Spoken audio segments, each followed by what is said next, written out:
Hello, welcome to Futbol the Europa podcast alongside me is Carlos. Hello, Carlos, how are you, man? I'm good. How are you? Pretty good, pretty good. So, I hope you're all safe from the virus and everyone else who you know are also Yep. keeping up pretty well. Yep. I'm socially very Yep. distant from people. Yeah, I wish our listeners are also taking all the precautions. And so, coronavirus has affected the whole schedule of the game. So, we would like to talk about that. And the recent reports are saying that each and every league will be played from mid May onwards, and the season will finish probably around July. So the Europa League and Champions League finals are on 27th of June and 24th of June, if I'm not wrong. So the regular season, finishes after the Champions League final. And what are your thoughts on that, Carlos? Does it work? Obviously, it works as a plan, but obviously you have to hope to see that by then, the spread of the virus is well contained. Until that happens, we can't tell anything. But yeah, I hope that it does just work generally. For me, as like a fan, it works. And I was always thinking like there's no reason for us to, because till probably 2 3 weeks ago there was a talk of canceling or considering the season as null as void for many leagues and stuff like that. So I never understood why that was an option. There's no reason to do that. You could just, if you're going to wipe off a season, wipe off the next season, which is to happen, and continue the season at whatever point is safe for everybody to play, I guess. So yeah, for me it works. I'm very happy that they're not canceling the season as a whole, and a delayed start is not bad. Yep. But also the other talk is that if the season continues, it will be played behind the doors, closed doors. So it may work well for clubs like Real Madrid, Barcelona, Manchester United, City, and everyone else. But for the clubs which don't have that financial resource, it is a big, uh, heavy burden on them to play without their fans, so they won't have any revenue to collect, and that might affect the financiality of the whole club, and it might change a fair few things. Do you have anything to True, but I that? mean, I think this is I mean, the only other solution is you'll have to postpone till where it's safe enough for everybody to come and watch, and that's, I think that's too much of a delay, and I think even that can affect them also, especially if it gets delayed so much that they put it back onto the table to completely consider the season null and void. There could be a lot of teams that not just teams that win, teams that could possibly be promoted from a lower league or could get demoted. Those kind of financial issues might come into play. Also, I still think that almost 70% of all seasons are done. Um, so I think that hit in revenue.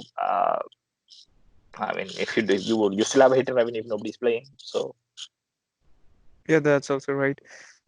And and so with this virus and with this delaying of leagues, the Euro 2020 has moved to Euro 2021. So it leaves a gap of 1 year between the Euro and the World Cup. So do you think that international games and everything else will also be impacted by this gap? Because earlier you had like equilibrium, okay, 2 years, and then you have Euro, then 2 years, then you have World Cup. So it was like even with the Copa America, I guess it's the same. So do you think that the equilibrium shift can affect a lot of preparation of how the national teams look towards the competitions and how they players keep themselves for fit for the extended season? I don't think it's that much of a problem. Also, why can't the World Cup be delayed a year later? Like, why can't every sporting event be delayed by 1 year or something like that? I don't really see much of an issue over there, to be fair. And even if it's only, Yeah, let's say it's only 1 year gap between the Euros and the World Cup, I still don't think it is too bad. I think it'll be difficult considering that there are basically that there will be yeah. a So lot of one thing you qualification matches to need happen. to take in yeah. So one thing you need to take into consideration is that if this World Cup goes ahead, if this season is extended till July, and then we have the Euros next season, next year, and that will also be an extended season till July. And then you have the World Cup in December. So that will be a lot of physical stress on players, and I guess each and every club will want to uh, will be quite concerned about the players playing so long for both the national team and their club. And so it changes a lot of things, I guess. It's not that straightforward. Okay, you delay it and then it can just work out or stuff like that. I think physically it takes a toll on your body when you just keep that consistency of pressure through all seasons, like extended seasons for 3 years. It's a bit much, I guess. Ideally, I think they should void, like the next season should be cancelled. Ideally, according to me, okay, that's how I see it. But the thing is, I don't think that can happen. Mainly because there would be a problem in terms of TV money. So ideally, the way Yep. I would see it is, I wouldn't play it in May. I wouldn't restart it in May. Like if I, ideally, I would play it probably maybe only August, September. Towards a few months later, and Yep. then probably play the remaining few months by December. Everything will be over. That's the club season will be over. After that, you Yep. start the Euros early, and then before basically the 2022 season starts, you try to fit in the World Cup qualifiers that was missed during this period. So Yep. basically, from now till say September, October, the players get rest, which everybody complains that they never get. The next season, which has never started, can be written off. During that Yep. time, we can schedule the match that was delayed, and then from 2022, everything comes back to normal. Uh, is what how I would prefer it would happen ideally, but I don't think I can't see any TV stations being okay with the fact that one whole season has gone. It will affect the TV rights and the money involved in that heavily, I Yeah, assume.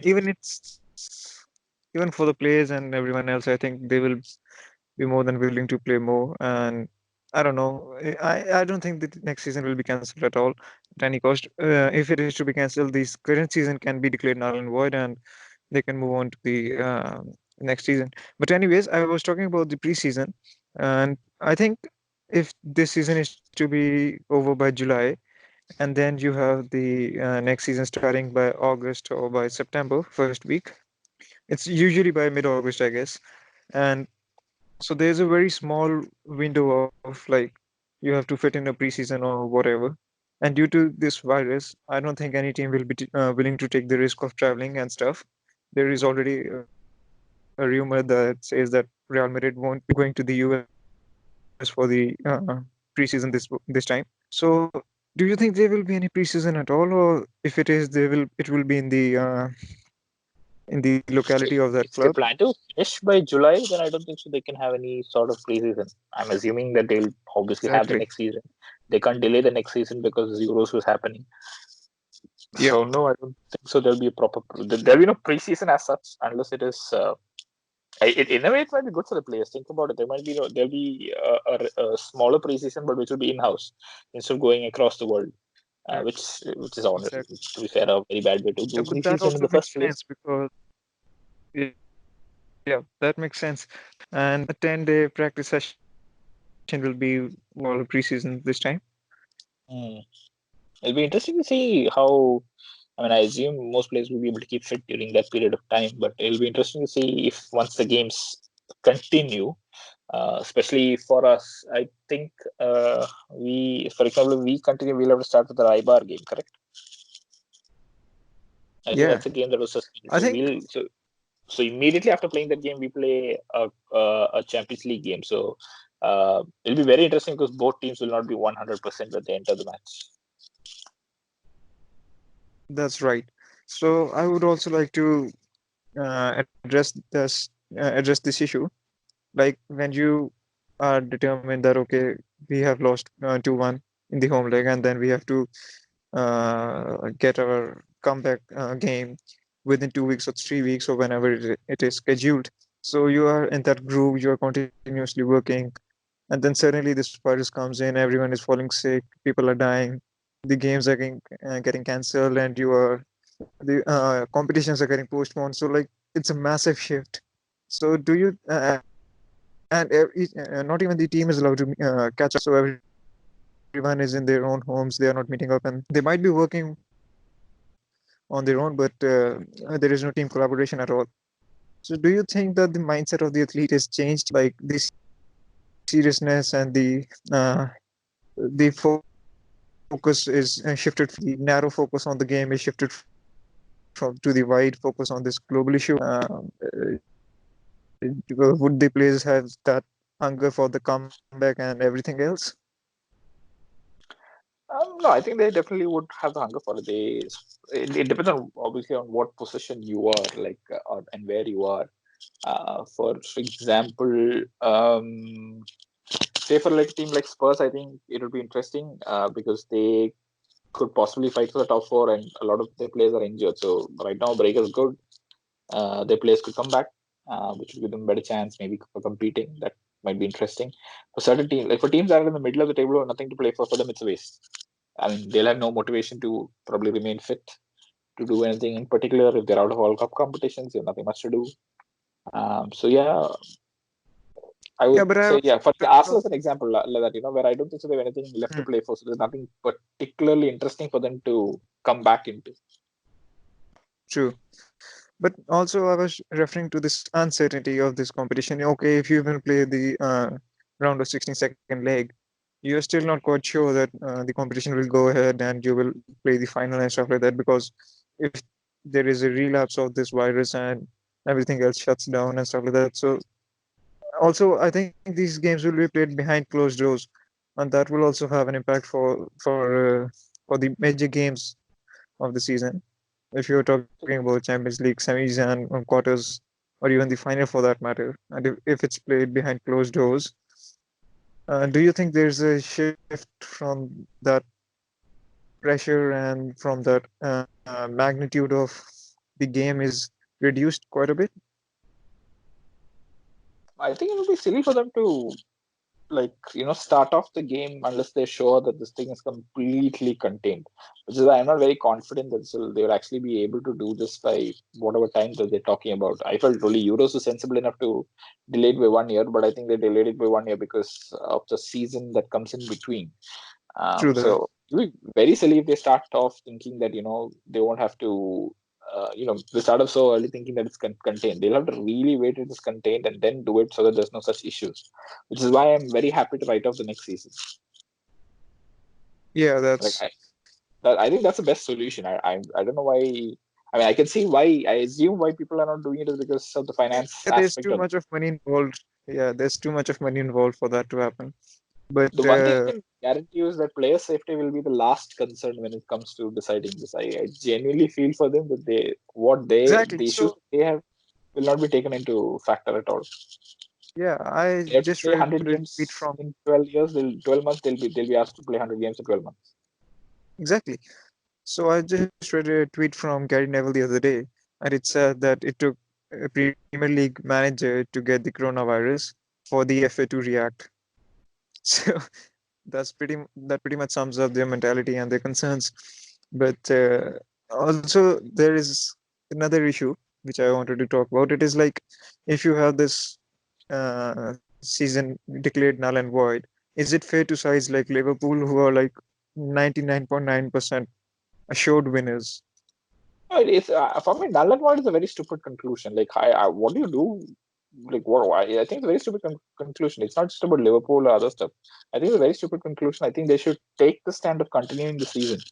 They have. It's not just Liverpool. I think there's some Serie B team that's like 30 points up, and they could potentially lose coming to the Serie A. I think they've never been to the Serie A. The first time they're coming Serie A after a long time. Um, how do you decide? Squads that could go down. Yeah, that's What? why they're Like, saying that it will you stay really as cannot do status next quo. season. Just everything is Yeah, status quo. I think is very stupid. yeah, that's right. But they cannot just Even if declare everything is Liverpool status as the quo, winners and what then happens? Like, even if everything is status quo, what happens if a team has played one extra game than the other? yeah, the status quo, like before the season started, the status quo, so that this season is null and void. So Oh, everyone completely who understood. qualified in 18-19 will continue for 21-22 for 2021. I guess yeah, 2021. So it is like a sad state of That affairs because for teams like that Liverpool, option is it's good for not fair players, that though. I feel at least they will get some rest. yeah, it is right. But I don't think it will be a very huge problem for teams which are not really that good in squad depth because uh, if your first team player gets injured and then you have like no depth at all, and then you have so many games racked up, and then players are expected to play for their clubs and for the national teams. I don't think it will work out well for any of the team actually. I'm assuming if it's null and void, then they'll start it. They will start the season only like they'll start a new season in August. So I think then if everything's back on track with July, potentially Euros could be played again, or I don't know, Okay. or maybe I don't think there's any qualifiers that's between there now till the next till say August when the next season is supposed to start. So I think if that's their option. They'll null and void this season and go to next season so that the money that they've got for the season is already got, and they'll also get money Yep. for that season. Yep. So it's possible, That's but I the think it's a very most stupid likely solution. outcome right now. Yeah. So, and finally, I just think we should address one more issue, which isn't really addressed that aggressively. So it's about the transfer market. So with all this canceling of the seasons and stuff like that, how do you see the transfer market going? Like, I think it will have a major impact. Players will really, really consider like where do they want to play, and like they obviously consider it every season, but this time it will be more regarding the number of games they have, the project, and the team. Like if a team is playing in like four competitions in EPL, and then their FA Cup and the other uh, competitions like Europa League or Champions League and domestic leagues. So if you have those many games for the club, and then you have so many games for your country, and then the hierarchy at the selection level and stuff like that, I think all of that will get more consideration this time around. Is that what you think as well? Yeah, what I'm saying is that the only team that is likely to be affected is the Man City team, Hmm. or basically the players of Man City. So if it's declared null and void, I assume then since the season starts from basically from resets from the beginning, I assume that their Champions League ban should be moved a year later. If it is not, I guess Mhm. they would want to move. The rest of the players, I think, is going to be the same. Uh, of course, it depends on whether you can actually do the transfer in terms of whether you can fly out to medicals and stuff like that. Um, Obviously, those kind of restrictions and issues would have an impact. So that needs to be seen. Yep. And do you think that players will take into consideration the number of games they are going to play for club and country and the kind of depth and the project is there at the club? So, like a player like Bale, who is physically quite fragile when it comes to injuries, and he's a number one starter for Wales, most probably, even if he doesn't play a single game a year. And then you have him at Real Madrid, where he's probably warming the bench, even behind Isco and Rodrigo and Vasquez right now. So, do you think that players like Bale will be more uh, open to the game time talks and stuff like that? And or like if Bale moves back to Tottenham, he will have like a lot of physical load, and I don't know if he can take that much of load and stuff like that. So I know these decisions are always taken for regular season as well, but this time I think that it will be more focused, and they will be more concerned about all these things, all these subtle details.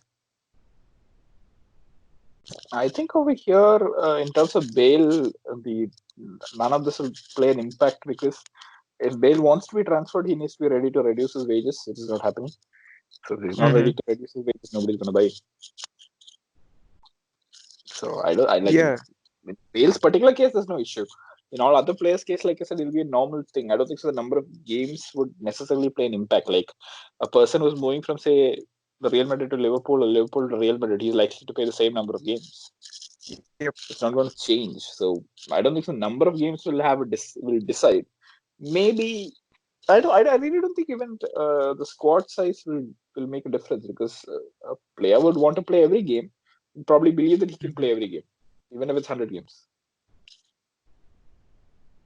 Yeah, yeah, that's right. But what my argument was that if if the team is not really that good in their reserve side, and like take Tottenham for example, if Kane is injured and you have Lucas Moura and even he's injured, I guess, right now.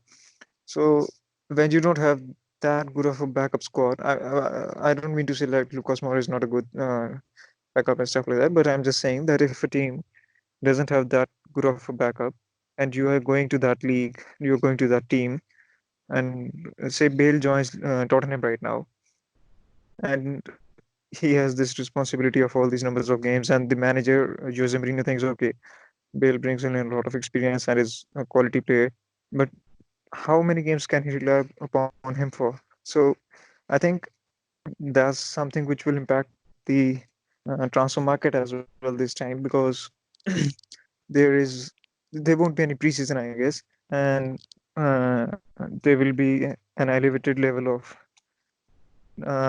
number of games, I guess, because you have to cover for the Nations League and the other leagues and stuff like that, the qualifiers, and with the extended season in Euros and the extended season for this current ongoing season, and then there's a Winter World Cup coming up. So there will not be much time to rest for players. That's what I'm trying to say. Definitely, I agree that there won't be rest for players. I'm not really sure how much that would factor into their own decision. Like I said, players will Yeah, want to play Euros and the World Cup, whether it's 1 year apart or 3 months apart. And big players will want to play for the clubs also. So I'm not really sure. Like it's really up to the players. I feel that most big players will want to play every match. It doesn't matter. So I think that they will try to play every match. That's how I see it. yeah, that's always the case with the players. But maybe I should just say that maybe look at it from the perspective of a manager, or or or the sporting director, or anyone who is hiring the players. So we'll see how it works out. But I think it will play a major factor for teams, because they will look out for stronger backups this time around, I guess, than improving their front, than improving their first side. I don't know if that makes much of sense right now, but in my head, I sound much better. Sorry, what I'm saying is that I agree that for managers it is difficult, but it's not necessary. But I feel that it's difficult for them to get a squad of that depth. Also difficult to get people who might really want to just stay on the bench also. Depending on the fact that, because both Euros and World Cup is going to happen in a couple of years, like 1 year or 2 years when the season starts. It'll really depend upon that. Um, as it is also very difficult to get uh, depth into your squad. Yeah, that's that's something which we will see how it plays out, and I think it will be an interesting scenario, and with time we will get to know more about it. First of all, it depends a lot on if this current season goes on, or if it's cancelled and declared null and void. So we'll see how it goes. And do you have anything more to add, Carlos, before we wrap up? No, that's it from me, man. Yeah, that's pretty much everything which we thought we could say. And yep, so hopefully we will catch you again soon with new developments taking place every day. And thank you so much for coming, Carlos. We are very appreciative of your gesture, and sadly, the quality of this podcast won't be too good because we are recording it over a voice call, and because of the quarantine issues and stuff like that. So, okay, apologies for that, and keep listening to Football the Europa podcast. And hopefully, we will be back by next week or by this weekend and have more to talk about the games which are being played. Thank you. Thank you, Carlos. See you next week. Cheers. Yeah.